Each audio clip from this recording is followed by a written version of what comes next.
through at the public schools one will be entering kindergarten in September. I am in favor of the strategic plan.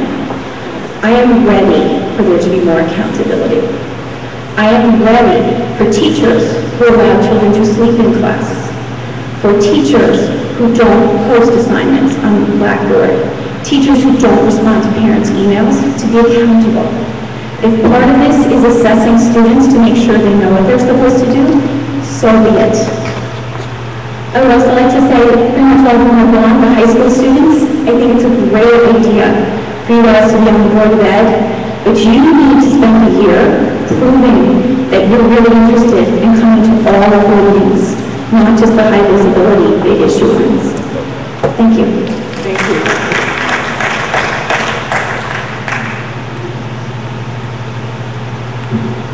Mitch Heisler, 34 Stanford Place, 20-year resident of Montclair. Two graduated through the high school and one is a current freshman. I just wanted to thank the board and the superintendent for having a plan. I've been here a long time. It's the first time I've seen it. So I'm very grateful for the efforts putting the plan together. I think there's a lot of elements of the plan that are highly laudable. The superintendent will try to extend the focus to the other elements of the plan. Aside from assessment, I don't think we should be afraid of assessment. I think we should, I urge you to go forward with the plan, not delay in implementation. Particularly grateful that the high school is in the plan. My understanding is that the last superintendent barely went to the high school, and I think that bringing the high school back into focus in the district is a very important element of this plan, and I thank you very much for it. Thank you. Thank you. Hi, thank you, everybody. And I was originally going to read a letter, but since I see, while I was sitting here, I did read through the latest draft of the strategic plan, and I realized that my 3 minutes can be put to better use. So I made some notes. And I think that I'm just going to read the points on. By the way, my name is Lydia Green. I reside at 449 Grove Street, and I happen to be the co-chair and chair of CPAC, which is the Special Education Parent Advisory Council. Really happy about all the input and all the work that Dr. McCormick has initiated and everybody in this community has put in, and I'm happy that you will continue to receive. So, I'm going to read because I see that many of the points that we were hoping would be included are here, and this will be able to let me add some other comments that go with them. So number 20 under goal 1, develop and implement a district-wide framework to effectively address student learning, social, emotional, and behavioral needs through a system of increasingly supportive strategic resources and strategies and resources. Chief Academic Officer and Director of Pupil Services together. Excellent. And with 25, these are the objectives I'm reading. Develop a peer mentoring system in middle schools and high school to support the effective inclusion of students with special needs. Yes. And I would like to add to that, we feel that awareness of differences and social skills starting at a very early age in the schools would go a long way to helping make these other points easier later on. So, by the way, I'm going to be writing these up and sending it to you later. Going back to number 22, design multiple strategies in supporting resources to assist parents in fully understanding the IEP process. Linda Midtog heard us loud and clear. We brainstormed a lot of different ways to try to make that happen. Again, we feel that the better informed parents are in the beginning of the process, the less problems there will be later. 23, create a system to monitor parent satisfaction with the IEP meeting and use this information to continually improve the IEP process.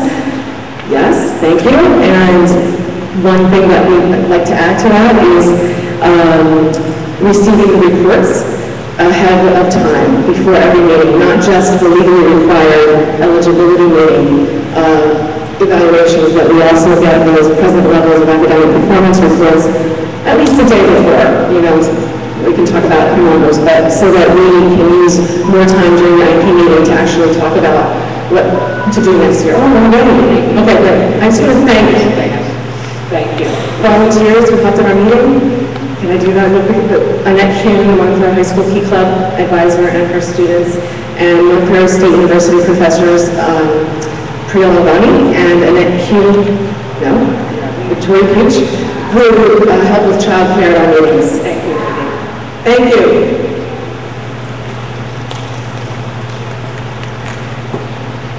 Good evening. My name is Andrew Lacey. I live at 445 Park Street in Montclair. My wife and I have 4 children in the Montclair Public Schools. As a group, they've completed 12 of the 50-some-odd years we hope to complete in the school system. And I think those 12 years have informed us as to the remarkably talented and dedicated people that teach in the schools and administer in the schools, and we know they'll rise to the occasion of embracing positive change. And I want to make a couple comments just about process and leadership. I think that I too would like to thank the board and Dr. McCormick for moving so rapidly to create a strategic plan. It is from some to spend time reading it, it is remarkably clear.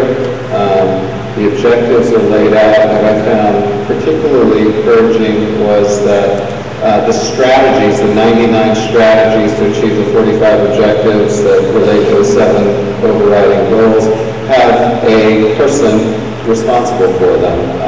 And I think that's remarkable in terms of the leadership that it shows, because it exposes the fact that in a couple of years, many of those we hope will be achieved.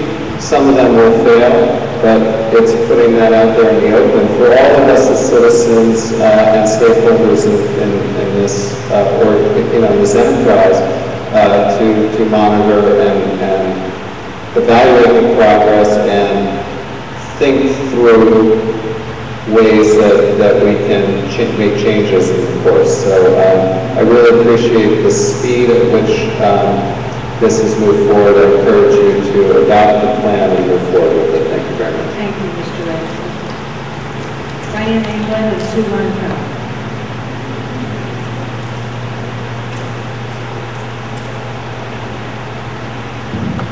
Hi, I'm Diane England, 58 Orange Road. I ran up here to look like I left falling asleep out there. This is important to me, and I want to stand up here as probably not as a popular person tonight, but that I also am in favor. And I want to say thank you, Dr. McCormick, for this plan. Being in Montclair so long, I have a 19-year-old who went through the Montclair public school system and went to another high school, but that's another story. But I have a 4th grader right now, and I do think that the Common Core standards is where we need to be. I do think that there needs to be accountability. As a parent, I want, maybe assessment is the word that is fearful for a lot of people. If it's evaluation, I want to know where Denver is in this process. I don't want the report card that says 1, 2, 3, 4, 5, 6, and it's vague, and we all need to get real. And parents, I think this will even have us set our bar a little higher. We want to know what the homework was for and what it goes to, and it'll increase the dialogue, I believe, between the teacher and us. And I need to say, we come out here, but you have been available. You said call me. You said I'll come in your kitchens, I'll come in your churches, I'll come wherever you want me to be. I'm not sure, maybe we should talk in the high school just so some of that fear can be subsided. I support that. But for an elementary school parent, I appreciate a plan, because I'm not exactly sure what we're doing right now. I know we do have great teachers. We love them. However, I think if we all get on the same page, this will be a lot better. So you have my support in moving forward with this plan. Thank you very much. Hi, Sue Horntrap, 14 Lower Drive. I have 4 kids in the district, and I'm a graduate of Montclair High School. What a pleasure it is to read a thoughtful, intelligent, comprehensive strategic plan for our district, one which came about with a lot of community input. How encouraging to me to see that the bar is being set higher. What music to my ears to hear that we will have student-centered assessments leading to best practices and teacher accountability. What good news that our teachers will be supported with ongoing targeted professional development. My understanding of the assessments which are drawing so much negative attention is that they will simply replace other regular tests that our children have been taking for years. These assessments will lead to targeted assistance to students so that they can better succeed. I don't understand all the negativity. I thank Dr. McClure for the board for presenting this district with the first such document, and I look forward to its implementation. Change is hard, but Montclair has always been undaunted by change.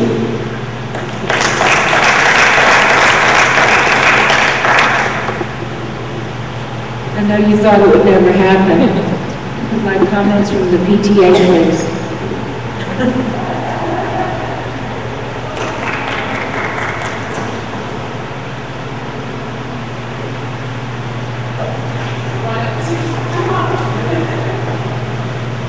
Good evening, everyone. Thank you for coming tonight. It's wonderful to see such an engaged community. This is very important. My name is Sydney Simon. I'm the PTA Council Co-President along with Beth Walensky. And I'm just going to briefly, I promise, briefly go over some of the PTA Council accomplishments this year. We start the year by having coffee with our new PTA presidents. We get to know one another and find out what challenges they're facing in their schools. We try to attend at least one PTA meeting to address any concerns or tell people who the PTA Council is and what we do. And of course, our t-shirts that Beth and I have on today, this evening. So if you want one, they're available for purchase. They say one district, one community. We invite speakers to our meetings to help us address parent engagement or try to figure out ways to get more parents to get involved in the PTA. We also meet with very dynamic principals in the district and help them understand what we're looking for in terms of parental engagement and get their ideas. And we were very excited to see that they have lots of ideas and are working on this.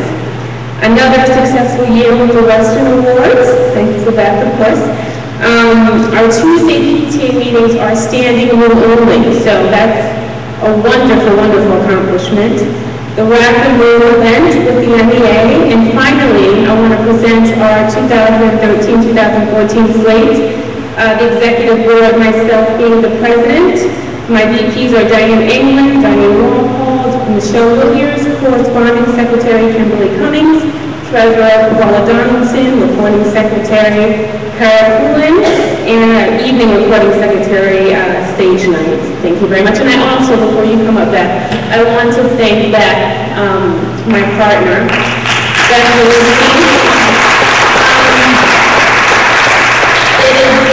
I'm so grateful to have been able to learn PTA Council business from her. She's an amazing leader and partner, and I'm so glad we had this time together, and don't disappear.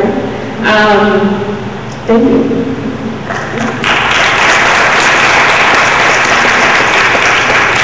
Since this is our last Board of Ed meeting, I had sent an email out to the PTA presidents just to ask each one of them to give some highlights from their very, very successful PTA years.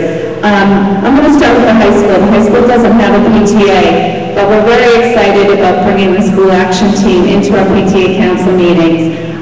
This is from Linda Bowers, who is the incoming MHS School Action Team co-chair. She says, we have long wanted more attention and focus from central office on the high school, and with advocacy from the SAT, as well as the superintendent's efforts to listen to the community, we have received that. To be named as a priority, we will get this diamond in the rough to its appropriate place as the jewel of the district. Under parent resources, they have started a stress workshop, helping our students deal with stress with a panel of a school psychologist and local psychotherapists, and Q&A sessions for parents through PEN, P-E-N, Parent Engagement Network. Under faculty parent community building, we have started to create opportunities for parents and teachers to make connections, to see each other as advocates towards the same goals for teaching our children. Faculty appreciation breakfast was one. We hope to have more next year, which I'm going to make a personal comment. I thought that was a great idea. All the other schools do it, and the high school did it this year, and I think it was great. I don't know if we have any high school teachers here still, but I think it was a great effort. Ongoing projects in process of creating plans and advocating for wayfinding system in the MHS Annex, upgrading current main building cafeteria space into a student center, creating MHS athletic handbook, retooling website, working on ongoing traffic and safety issues, and fine-tuning all of MHS orientation programs. So the Montclair High School School Action Team is alive and well. Mount Hebron hosted their third annual comedy night, which allowed the PTA to make acquisitions for virtually every department: Spanish, French, math, English, art, music, dance, architecture, and phys ed. They also funded their outdoor seating area and upgraded the sound system in the auditorium. Renaissance, their Renaissance Rocks event raised $15,000, which for Renaissance, that's a lot of money, which will go to upgrades in technology. Glenfield PTA, their membership numbered approximately 300 people this year. They have an active group of teachers, students, sporting competitions, school dances, an all-school club Glenfield night in March, and a delicious teacher appreciation luncheon this month. They have a new sound system to be installed in the Glenfield auditorium. The art department installed a new kiln for its active ceramics program. The outdoor space, once nothing more than a barren concrete area, has picnic tables with umbrellas and wall gardens, creating a shared outdoor community space where many students enjoy lunch. Nearly $10,000 in mini grants were awarded to about 12 teachers. That's Glenfield. Bradford. PTA paid for trainers to come from Columbia University to train Bradford staff on the Lucy Calkins project. The Health and Wellness team implemented a new food drive to help parents make better choices for food in the classroom. They received a silver award for their Walk to School program. Michigan and Hillside held their fireball and raised $100,000. Fabulous. Which will be split between the two schools. The two schools also work to strengthen their sister school bond by continuing their annual Michigan Hillside football game every November. Hillside also applied for a garden grant and received it. The funds will go to revitalizing the landscape and an outdoor classroom. Northeast held another successful family picnic with a lot of participation from all families. They also held an event to raise money to support their Readers Workshop program and the Global Studies Magnet. Bullock, their green ball raised $55,000, which is amazing for Bullock. They have a master gardener that speaks to their environmental studies theme, and they are very proud to say that they have beans growing on their fence on the playground. Watchung, their Da Vinci Ball fundraiser raised $50,000. They put that money towards an auditorium renovation for new sound and lighting systems.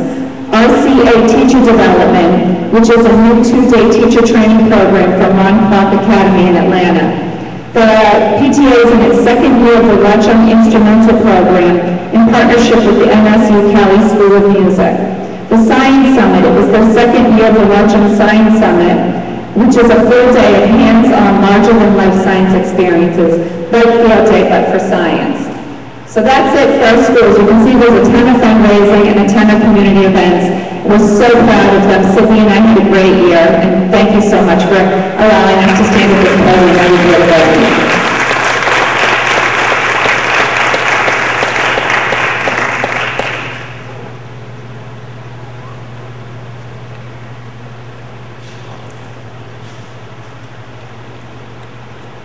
How's everybody? I'm still trying to pull myself together a little bit. I had an unfortunate incident with was kind of bamboozled by a board member during the break. A little rude, Tanya, but we'll talk about it later on. I'll tell you, I'm always so appreciative to hear a variety of comments and different views from Montclair. And the one thing I will say about the parent involvement tonight, whether they have only come to one meeting or whether they've been to 10 or 12, whether the students have been here or not, they do represent a large part of our community. And when parents come out like this, and when students come out and they speak with the voice in which we heard tonight, it's important to listen. So again, I applaud you for being here. Last week, it's interesting, one of the board members commented very sincerely and eloquently to the New Jersey School Board Association. And I think what was said was, how do we get parents to attend board meetings? And I guess that's your answer. That's how we get parents to attend. Provide them with an issue that they have concern about, that they want to share with their passion, and they will come. I haven't seen this since 2010, where we were faced with the threat of closing schools. So it was great to see the parents out, it was great to see the children, it was great to see the passion. Moving forward, I believe that all of Montclair's stakeholders in education will find their voice. We need to find our voice. Not the voice of fear, not the voice of trend, but the voice of our own conviction. I was raised by a mom who fed me on the statement, let your conscience be your guide. With conscience being our compass, my prayer is that we become one voice, a voice that speaks to the best interests of our students. I would ask that each of you have a great summer and continue to ask the hard questions. But don't leave after you ask the hard questions. Stick around and make sure you get the answers. Thank you so much.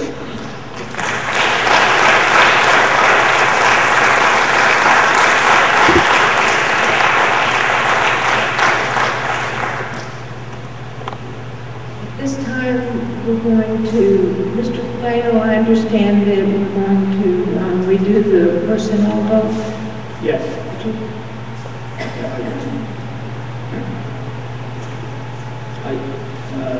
Ms. Cohen, I think a board member wanted to amend their, if you've got one issue. So if we could just, yes, I was under the impression that we were going to be voting individually, not collectively, and my vote was in vain.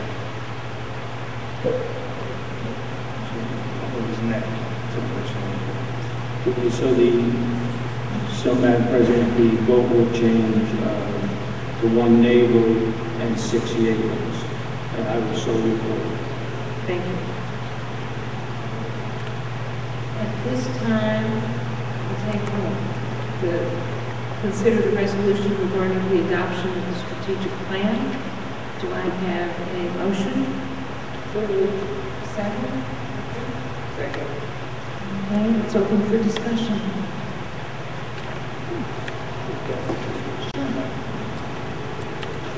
I found the discussion tonight interesting in a lot of ways.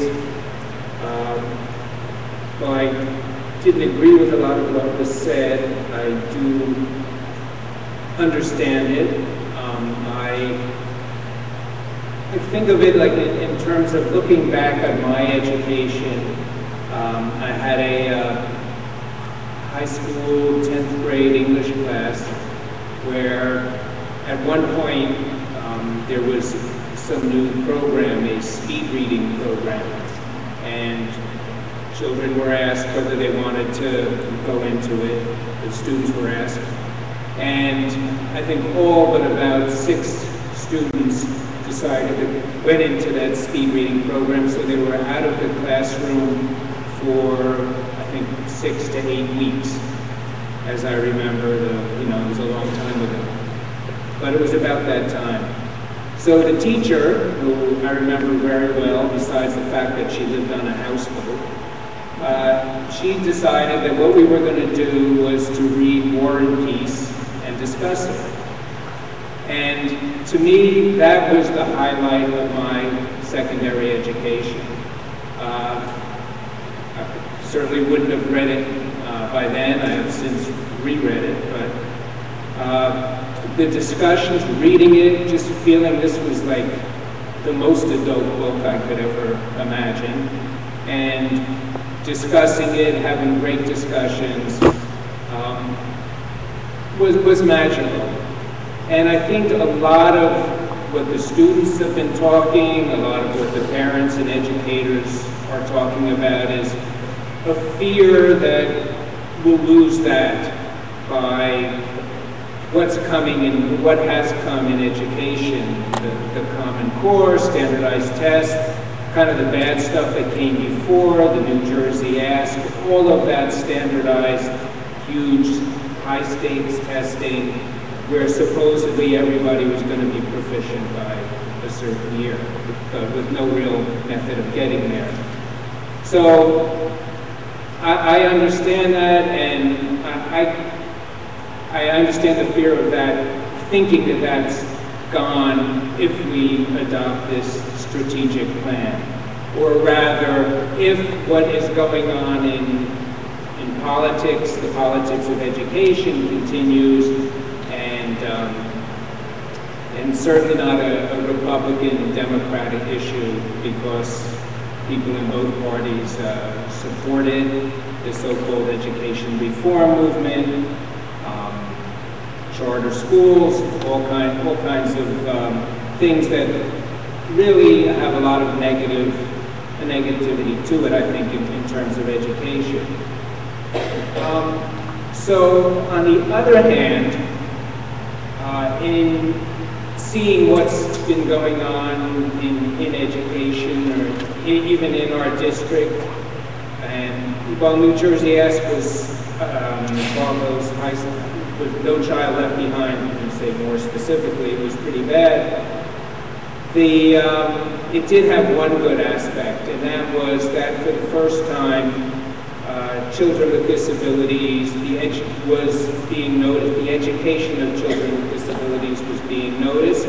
It was being tested. It was being measured, and therefore attention was being paid to it. And so, for the first time, I would say that there was a huge leap in the education of children with disabilities. And that was a great thing. It didn't make the law good, it didn't make the law great, but that was one really good thing that came out of it, and that is continuing. And I see by the strategic plan, there's a lot in there to make the education of not only of children with disabilities and other at-risk groups to be improved, to be noticed, to be measured, and then therefore to try to be made better. And I think that that's a very positive thing.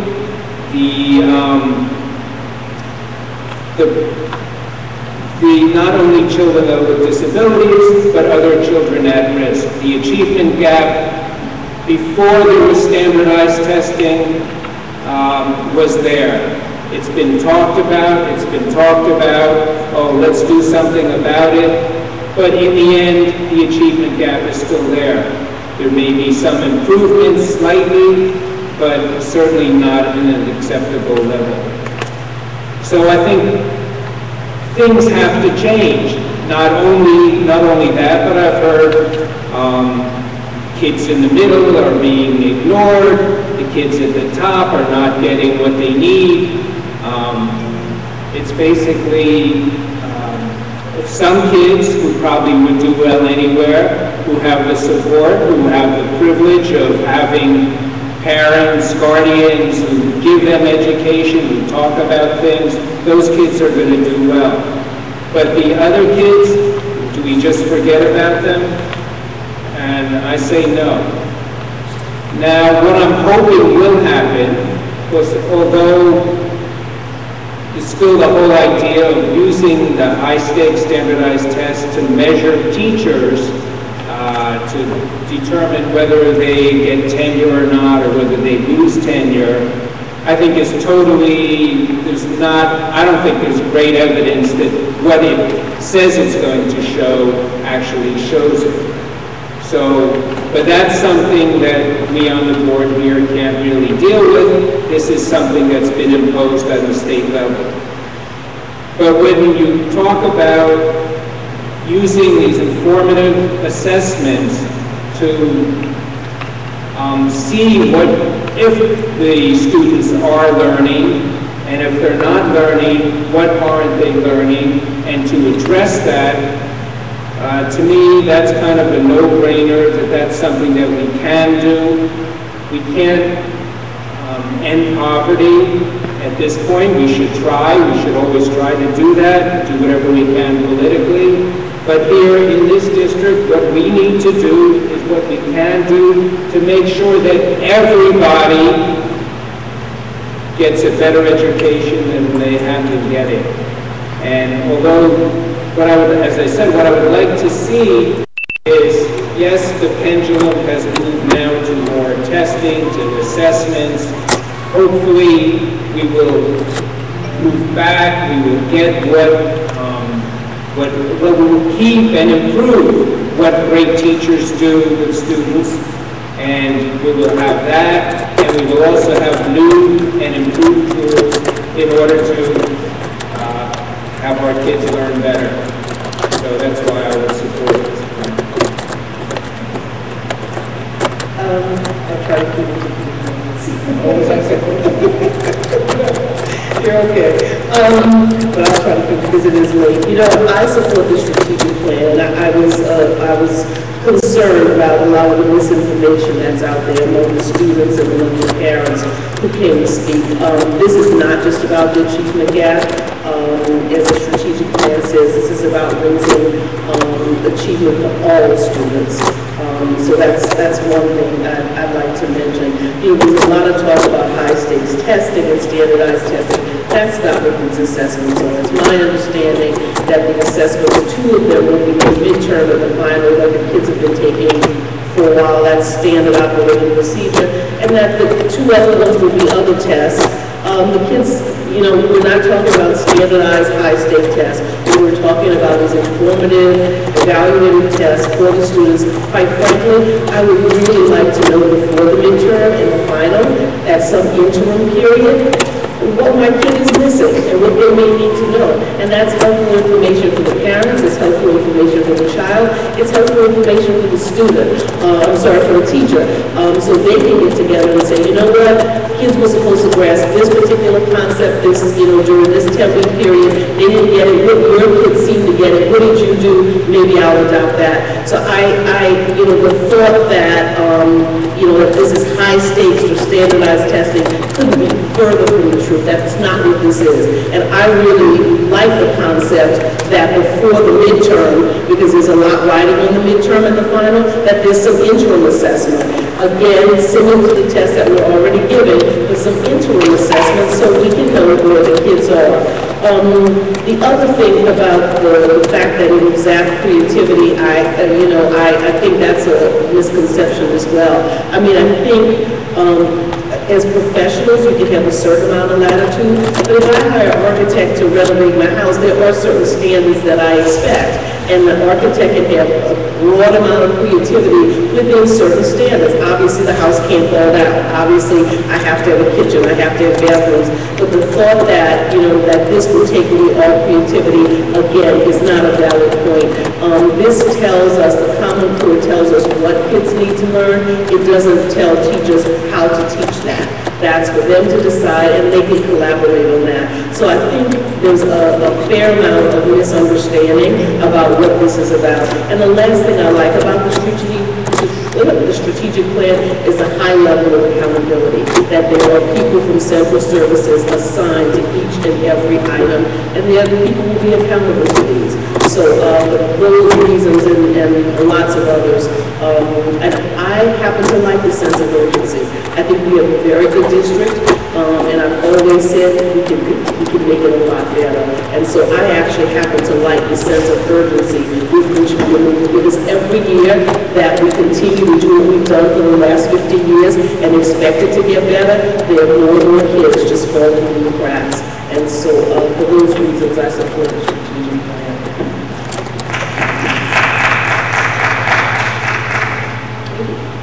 I support the strategic plan. I think if you look at each of the 7 points, they're clear, they're reasonable, they're needed. I think that the Common Core standards do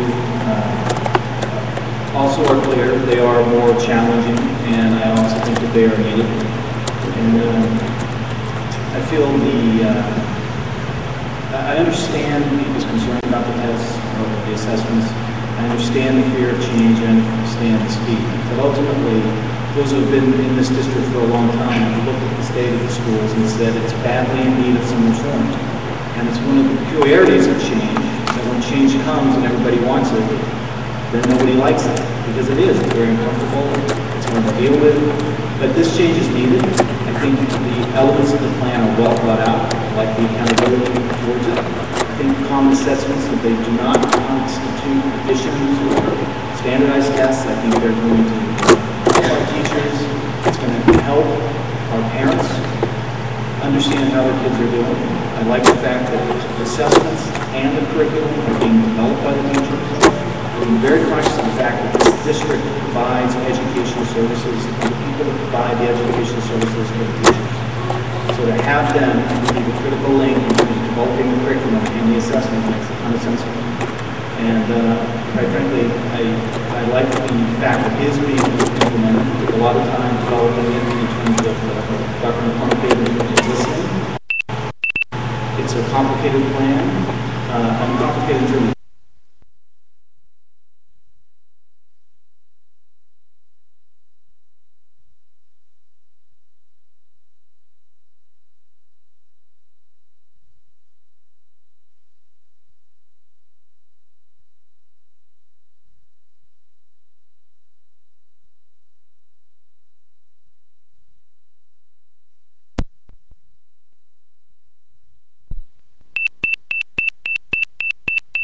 is clearly a preference. I like to remember that Dr. McCormick said this is a living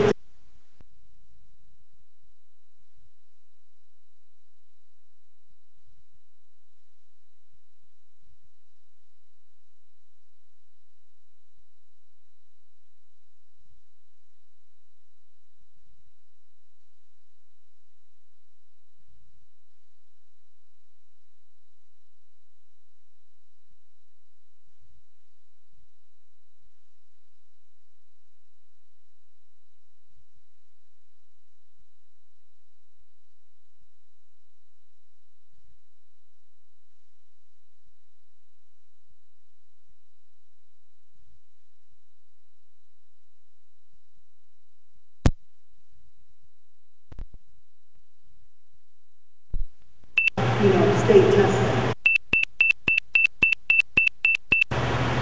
As these kind of assessments, it's a tool. That's the way I see it. It's a tool to say, okay, where are my kids missing? What are they missing? And then to go back and say, you know what? They missed this. I now have time. I can go back and I can reteach it in a different way. I can collaborate with one of my colleagues. How did you get your kids to understand this? Where, my kids missed this piece. I see it as a gift. I also think that, we as a board have to provide professional development that is meaningful, because no teacher wants to be alone. And, and I think if you create a culture where there is time for collaborative,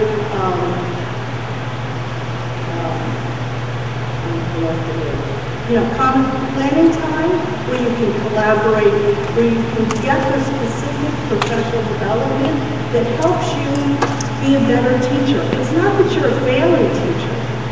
It's just that maybe, you're having a particular challenge with a particular kind of child. We all have that. So I really see it as a move in the right direction. As I think Shelley said, this strategic plan, which is so, complicated, but really thought out. There's a lot of time and effort that went into it. It's really to address all learners. So I know a lot of the high school kids are talking about, the achievement gap. It's not just, addressing the kids who are struggling. So support the strategic plan. I know it's a lot of change, and, I just want everybody to remember that, it is a living document, and things will adjust.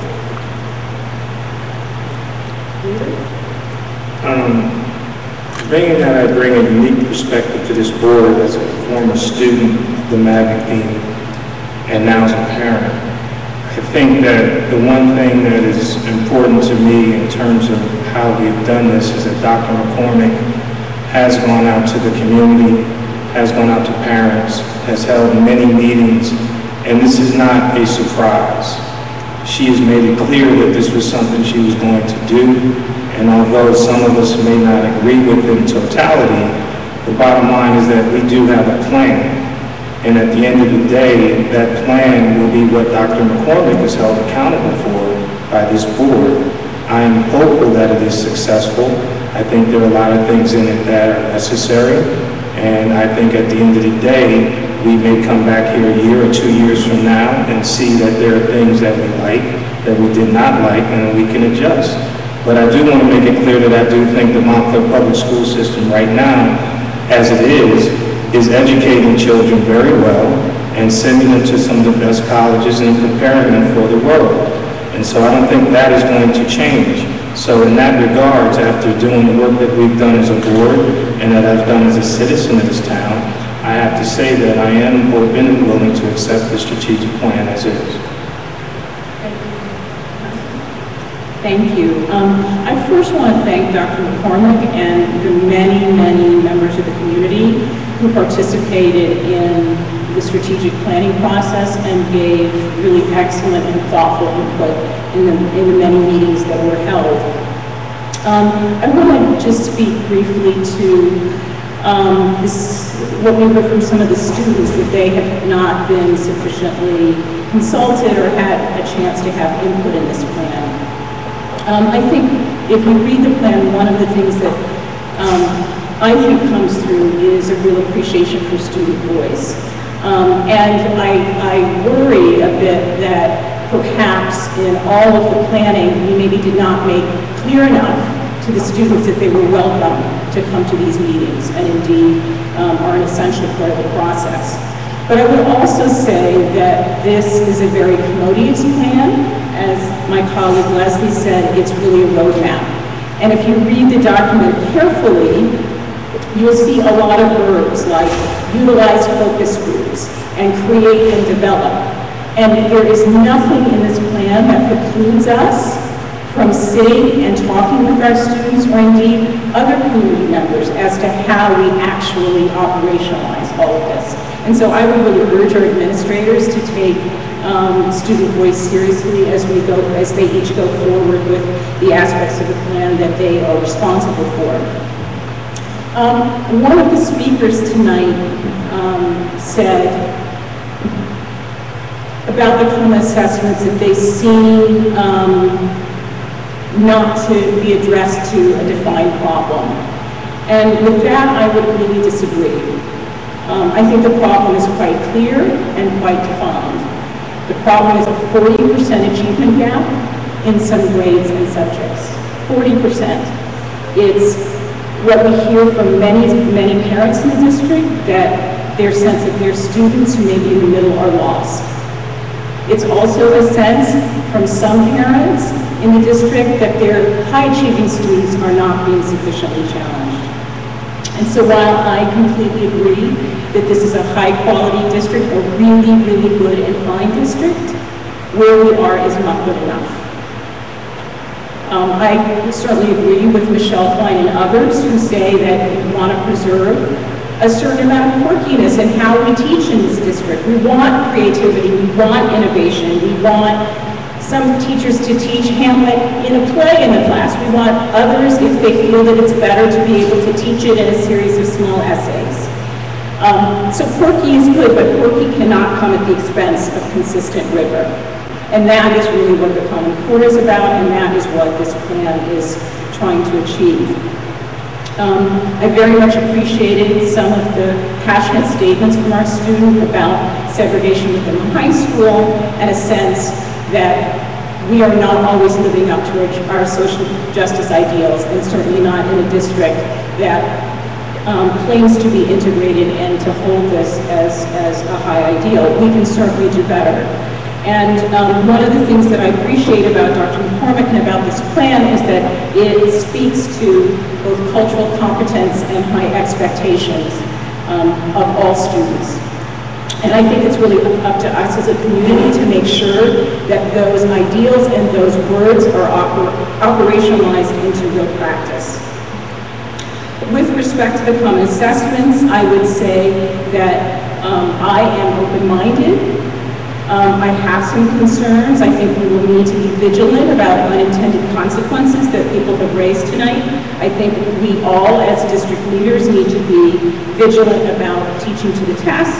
We need to be vigilant that lower achieving students are not being inadvertently pushed out of the classroom. And we need to be vigilant that we are still able to teach with the kind of creativity that I think this board and this superintendent intends. As Dr. McCormick has said, this is not a plan that's written in stone. We will be reevaluating as we go along.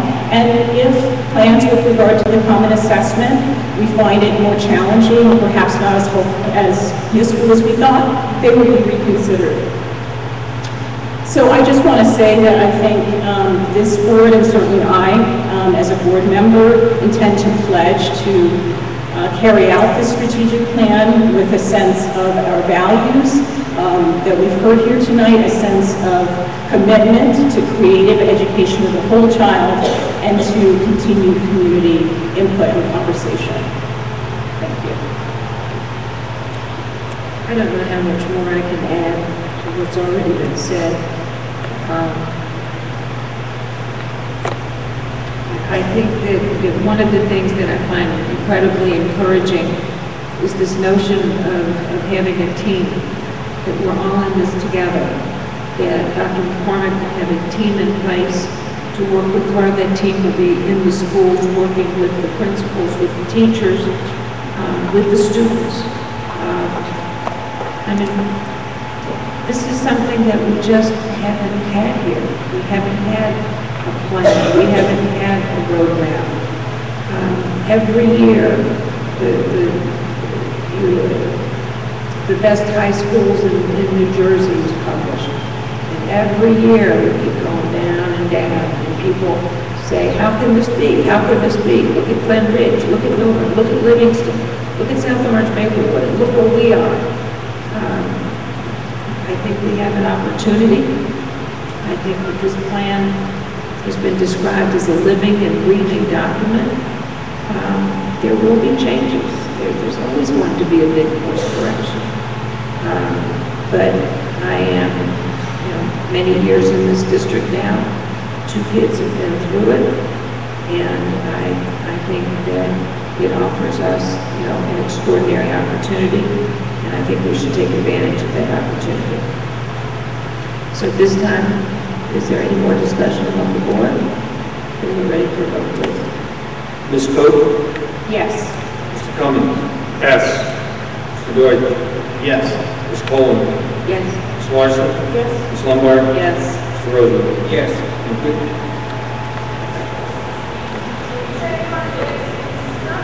At this time, we'll go ahead and Hey, folks, you're out of line there. at this time,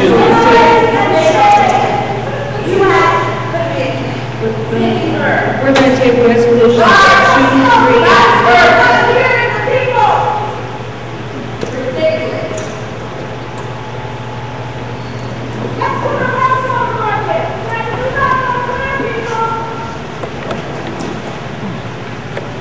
we have a motion, resolutions 2, 3, now 2, 3.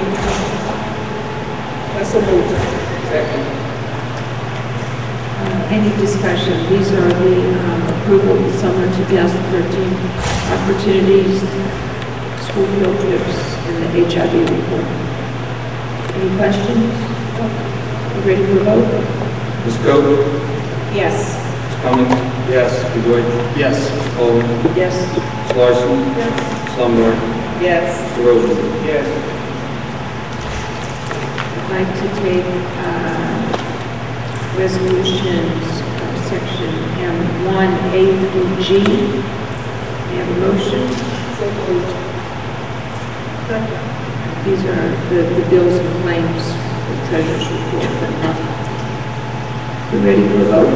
Ms. Cook? Yes. Mr. Cummings? Yes. Mr. Deutsch? Yes. Ms. Colvin? Yes. Ms. Larson? Yes. Ms. Lombard? Yes. Mr. Rosenblum? Yes. Thank you. Ready to take resolutions M2, A through S. May I have a motion? So moved. Second. Any questions about any of these resolutions? We're ready for vote, please? Ms. Cook? Yes. Mr. Cummings? Yes. Mr. Deutsch? Yes. Ms. Colvin? Yes. Ms. Larson? Yes. Ms. Lombard? Yes. Mr. Rosenblum? Yes. Move to contract awards, M3, A through L. Do I have a motion? So moved. Second. Any questions? Discussion? We're ready for vote? Ms. Cook? Yes. Mr. Cummings? Yes. Mr. Deutsch? Yes. Ms. Colvin? Yes. Ms. Larson? Yes. Ms. Lombard? Yes. Mr. Rosenblum? Yes. Okay, 5 and 6, we discussed in executive session. May I have a motion? So moved. Second. We're ready for a vote? Ms. Cook? Yes. Mr. Cummings? Yes. Mr. Deutsch? Yes. Ms. Colvin? Yes. Ms. Larson? Yes. Ms. Lombard? Yes. Mr. Rosenblum? Yes. I'm assuming we're going to dispense with N? Yes. So ready for comments from members of the board? I just want to thank Dr. McCormick for all her hard work and for doing it not alone, but close to alone. And I'm just happy to have the staff now. And so I think you can work a little less hard and bring us some great results. Thank you. Here. Thank you. Second that. I'll second that. Anyone? The next public meeting of the Board of Education will be held on July 15, 2013. I believe it's a Monday, and we'll open at 7 p.m. in public, and we'll go immediately into executive session. The meeting will reconvene in public session at 7:30 p.m. The meeting will be held at Montclair High School Auditorium, Chestnut Street. Do I have a motion to adjourn? So moved. All in favor? Aye.